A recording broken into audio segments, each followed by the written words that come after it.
Hello everyone, स्वागत है आप सभी का वुमनिया में। आई होप दैट मेरी आवाज बिल्कुल क्लियर है। और जी हाँ, बजट 2024 आ चुका है, यानी हमारी फाइनेंस मिनिस्टर जो कि निर्मला सीतारमण जी है। तो यहाँ पे बजट 2024 का बजट जो है वो आ चुका है। जानेंगे क्या कुछ इंपॉर्टेंट बातें हैं जो बजट में डिस्कस की गई है।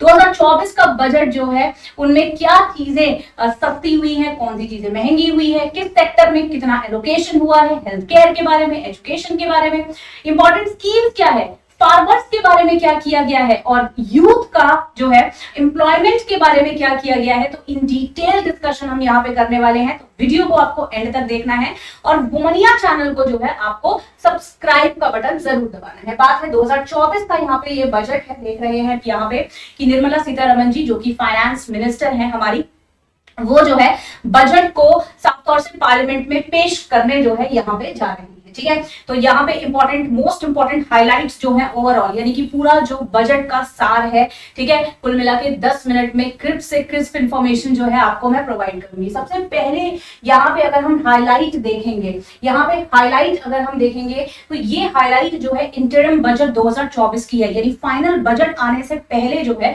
वो इंटरिम बजट आता है। ठीक है, तो उसका जो है यहाँ पे आप डिस्क्रिप्शन देख सकते हैं। हालांकि अब क्योंकि फाइनल बजट आ चुका है तो उसके बारे में सीधे हम यहाँ पे चर्चा करेंगे। सबसे पहले हम डिस्कस करेंगे कि जो टैक्स रिगीम है, यानी कि इनकम टैक्स रिगीम है, उसमें बदलाव आया है। बात है कितनी बदलाव आया है, यहाँ पे जो है पूर्ण रूप से हमें डिस्कस करना होगा। यानी ओवरऑल टैक्स का अगर स्ट्रक्चर देखा जाए तो एक समय था जब 97% टैक्स जो है वो वसूला जाता है, यानी अगर आपने 100 रुपए कमाए उसमें से 97 रुपीज जो है आपको सरकार को देने होंगे। वो समय वो था, यानी कि जब देश तुरंत आजाद हुआ था और भारत की स्थिति जो है वो बहुत ज्यादा कमजोर थी। बट आज का समय है जब 97% से इस टैक्स रिगीम को कर दिया गया है 42%। ठीक है, तो 42% जो है ओवरऑल इस टैक्स रिगीम को कर दिया गया है।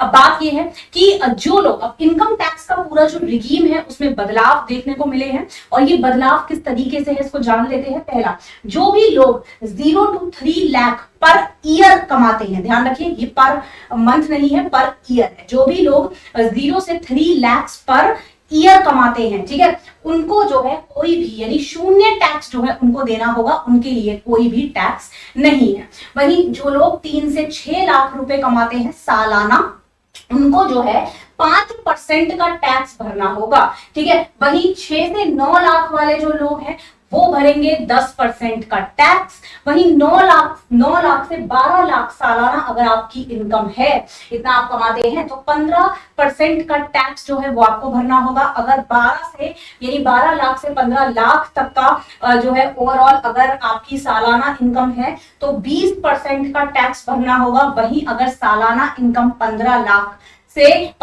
या 15 लाख से अधिक है तो जो है आपको टैक्स भरना होगा कितना, 30%, यानी कि 30%। अगर 0 से 3 लाख तो 0%, 3 से 6 लाख 5%, 6 से 9 लाख 10%, 9 से 12 लाख 15%, 12 से 15 लाख 20%, और 15 लाख से अधिक सालाना अगर आप कमाते हैं तो 30% का टैक्स जो है वो देना होगा। अब ये सबसे ज्यादा इंपॉर्टेंट पॉइंट है जो कि आपके बजट में देखने को मिला। अब इसके बाद हम डिस्कस करेंगे कि फाइनली मोबाइल फोन्स, ठीक है, मोबाइल फोन जो है जो कि हर एक के हाथों में होता है, तो मोबाइल फोन साथ ही साथ चार्जर जो है उनका जो है वो सस्ते हो गए हैं। यानी अब जो है आपको फोन लेने में, नए नए फोन लेने में जो है और ज्यादा मजा आने वाला है। ठीक है, तो मोबाइल फोन और चार्जर जो है इन पे कस्टम ड्यूटी कम कर दी गई है। इनके ऊपर जो कस्टम ड्यूटी लगाई जाती है दरअसल उनको कम कर दिया गया है। अब बात करते हैं यहाँ पे म्यूचुअल फंड के बारे में। म्यूचुअल फंड में क्या इंपॉर्टेंट डिस्कशन हुआ है,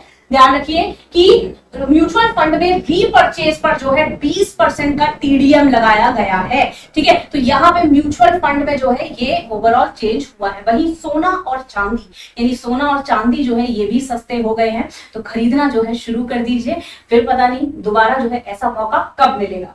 ठीक है, अब इसके बाद अगर हम बात करेंगे तो यहाँ पे हम डिस्कस करेंगे किस तरीके से जो है फर्दर अगर हम बात करें तो हमारे नौजवानों के लिए यानी कि यूथ के लिए हमारी निर्मला सीतारमण जी क्या लेकर आई हैं, आइए जानते हैं। तो यूथ को जो है यहाँ पे एक बिग बिग सरप्राइज मिलने वाला है। जो भी लोग अपनी पहली कंपनी यानी कि पहली बार उनकी नौकरी लगती है, पहली कंपनी में वो जाते हैं, पहले महीने की जो तनख्वाह है वो जो है पूर्ण रूप से सरकार देने वाली है, यानी कि इंडियन गवर्नमेंट जो है वो देने वाली है। ठीक है, और क्या देने वाली है, ध्यान रखिएगा, जिनकी भी जो भी यूथ है जिनकी पहली नौकरी पहली कंपनी में उनकी पहली मंथ की सैलरी जो है वो सरकार की तरफ से आएगी। बट क्या ऐसा होगा कि मान लीजिए अगर आपकी मंथली सैलरी जो है, आपकी लॉटरी लग गई 10 लाख की सैलरी है तो भी सरकार देगी? नहीं, ऐसा नहीं है।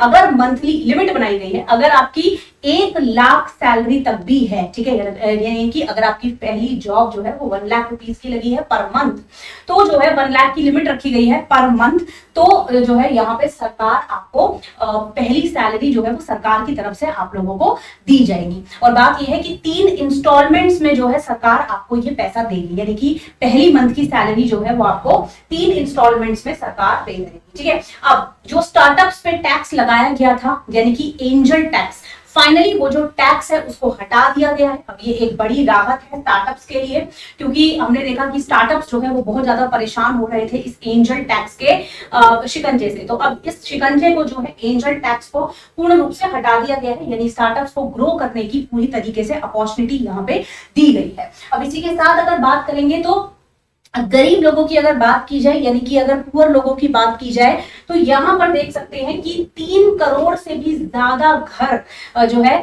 बनाए जाएंगे। और पुअर लोगों यानी गरीब लोग जो है BPL category, below poverty line category के नीचे जो लोग हैं उनको पूर्ण रूप से जो है यहाँ पे घर जो है उनको दिए जाएंगे। तो 3 करोड़ से भी ज्यादा घरों को जो है कंस्ट्रक्ट कराएगी हमारी भारत सरकार। ठीक है, अब इसके बाद जैसे कि आप देख रहे हैं कैंसर एक बीमारी है जो कि तेजी से फैल रही है। भारत में ही सबसे ज्यादा यानी कि दूसरे नंबर पर सबसे ज्यादा जो लोग अगर किसी बीमारी से मरते हैं तो वो है कैंसर। ठीक है, पहली है ट्यूबरक्लोसिस। ओके, तो कुल मिला के बात यह है कि कैंसर की जो दवाइयां हैं और साथ ही साथ जो कैंसर के मेडिकेशंस हैं वो जो है सस्ते हो गए हैं। अब ये अच्छी बात है, ये अच्छी बात है उन लोगों के लिए जो कि इस बीमारी से पीड़ित हैं। ठीक है, क्योंकि पहले जो है कैंसर की मेडिसिन, कैंसर के मेडिकेशन बहुत ज्यादा एक्सपेंसिव होते थे। ठीक है, देन इलेक्ट्रॉनिक आइटम्स की अगर बात करें तो यहाँ पे ये भी सस्ते हो गए हैं, यानी अब जो है इलेक्ट्रॉनिक आइटम्स लेना सस्ता हो गया है, तो भर भर के लीजिए। ठीक है, देन बात करें अगर हमारे किसानों की, किसानों की अगर बात की जाए जो कि हमारे अन्नदाता हैं, ठीक है, तो किसानों के लिए क्या कुछ सरकार लेकर आई है। तो किसानों को निर्मला सीतारमण जी ने कहा है कि पहली प्रायोरिटी पे जो है किसानों को रखा गया है, यानी कुल मिला के पहली प्रायोरिटी जो है सरकार की वो है किसान। और पूर्ण रूप से ये दिखा, यानी एग्रीकल्चर का जो बजट है उसमें एक भारी मात्रा से बढ़ोतरी जो है वो देखने को मिली है। 30% से 30% से इंक्रीमेंट हुआ है एग्रीकल्चर बजट। यहाँ पर एग्रीकल्चर यानी किसानों के लिए पूर्ण रूप से ये भी कहा गया है कि किसानों को जो है कुल मिला के अगर बात की जाए तो एमएसपी यानी कि मिनिमम सपोर्ट प्राइस जो है वो उनको एक आप कह सकते हो कि मैक्सिमम जो है वो दिया जाएगा। अब जो किसान आंदोलन हुआ था वो एमएसपी पे ही हुआ था, किसान जो है वो सरकार से मैक्सिमम एमएसपी मांग रहे थे। तो यहाँ पे दिख रहा है इस बजट में कि उसे पूर्ण रूप से निर्धारित जो है वो कर दिया गया है। अब यही नहीं, साथ ही साथ 5 जो ओवरऑल स्टेट्स हैं, राज्य हैं, उनमें किसान क्रेडिट कार्ड भी जो है उनको लॉन्च कर दिया गया है। अब यही नहीं, इसके साथ ही 109 क्रॉप्स पर यानी कि 109 फसलों को उगाने के साथ साथ उनको बढ़ावा देने के लिए, एक्सपोर्ट में भी उनको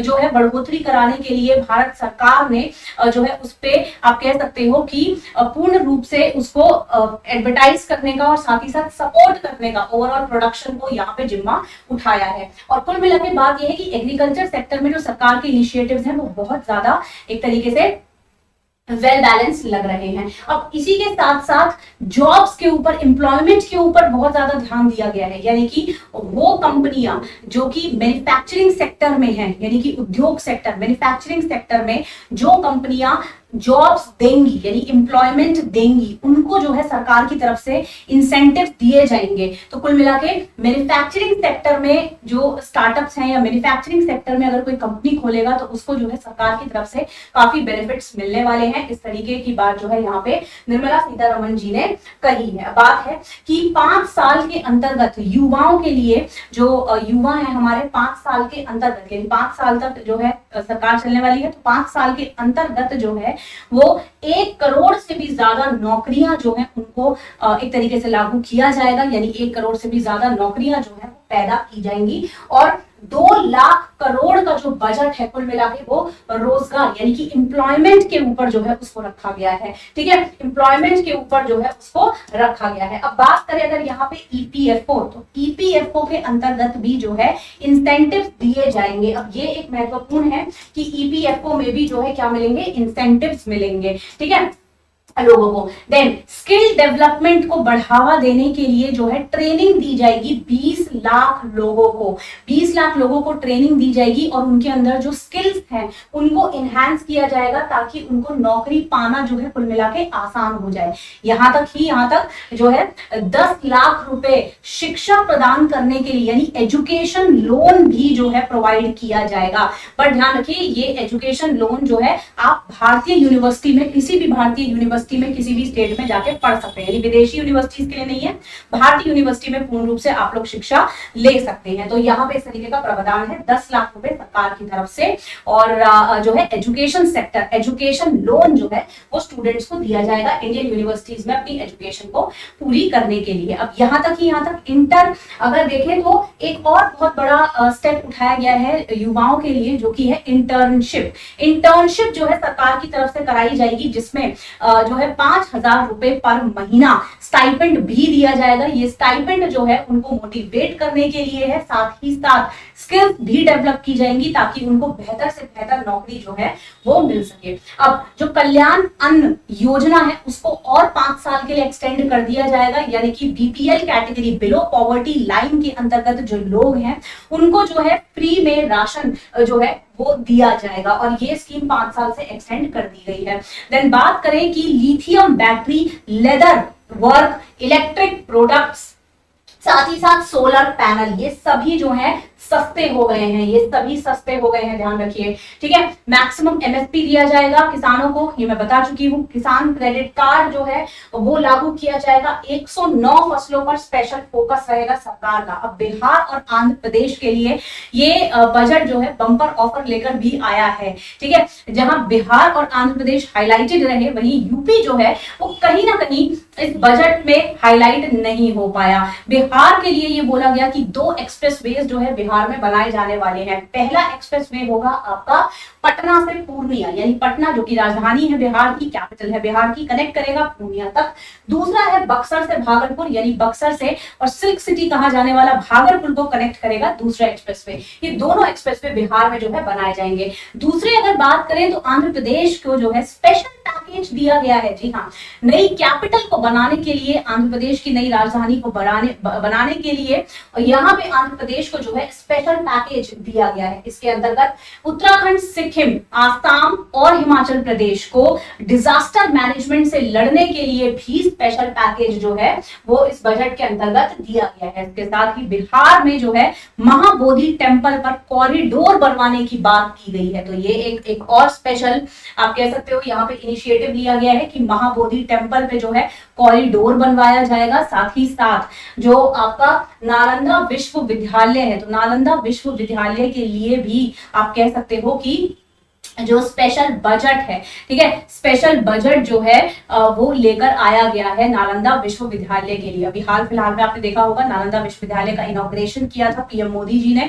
और वहां पर जो है 17 देशों के फॉरेन मिनिस्टर्स भी आए थे। यानी नालंदा विश्वविद्यालय को वापस से एक हिस्टोरियन विश्वविद्यालय बनाने की पूरी कोशिश जो है ये सरकार कर रही है। जो इतिहास नालंदा का था उसको वापस से जो है यहाँ पे पूरा प्रयास किया जा रहा है उसको लाने का। तो ये इस तरीके का कुछ बजट जो है यहाँ पे हमें देखने को मिल रहा है। अब वादे तो बहुत सारे किए गए हैं और बढ़िया बजट है, सभी लोगों के लिए जो है यहाँ पे पूर्ण रूप से डिस्कशन किया गया है। वुमेन लेड ग्रोथ जो है यहाँ पे देने की बात की गई है। जेंडर बजटिंग में भी जो है 6.7% से इंक्रीमेंट किया गया है। बताया जा रहा है जीडीपी ग्रोथ भी जो है 7% तक का आंकलन यहाँ पे किया गया है और माना जा रहा है सब चंगा रहा तो जो है 8.2% तक भी ये जा सकता है। तो ये है आपका 2024 का पूरा बजट। क्या जो है कुछ डिस्कस हुआ, ये पूरा सारांश जो है आप लोगों के लिए मैं लेके आ गई हूँ। ठीक है, तो पूरी वीडियो को आई होप आपने देखा होगा और इसी के साथ वुमनिया चैनल को सब्सक्राइब जरूर किया होगा। इसी तरीके की वीडियो इकोनॉमिक सर्वे की भी है, तो जिन्होंने इकोनॉमिक सर्वे की वीडियो नहीं देखी है वो लोग भी जाके जो है देख लीजिए। इकोनॉमिक सर्वे भी जो है आपका इसी तरीके की वीडियो में कवर है सिर्फ और सिर्फ वुमनिया यूट्यूब चैनल पर। So thank you so much, have a nice day, bye bye and take care everyone.